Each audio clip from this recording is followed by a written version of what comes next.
खरंच लग्नाच्या अगोदरच्या ज्या आठवणी असतात त्याच आठवणी खऱ्या असतात बरं का.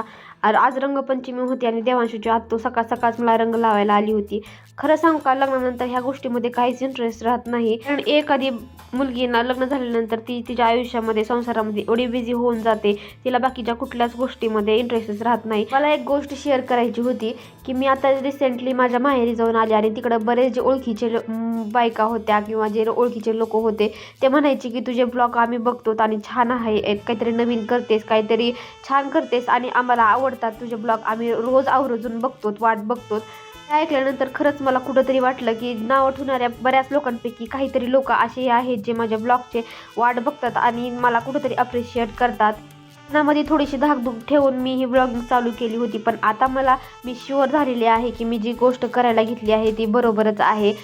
आज सगळे कामावरून बसले होते, पण आप्पांनी दुपारून जाऊन 1 किलो मटण आणलं होतं, कारण त्यांचे मामा आणि त्यांच्या घरची सगळीच फॅमिली येणार होती घरी जेवणासाठी. म्हणून दुपारीच मी ह्याला वाफलायला ठेवून दिलं. म्हटलं जरा लवकर करून ठेवलं ना, सकाळी भाजी करायला किंवा भाकरी करायला जरा लवकर होऊन जातील. म्हणून इकडं मी मॅरिनेट करून ठेवलं होतं आधीच हळद आणि मीठ लावून, आणि नंतर लगेच वाफलवूनला ठेवलं.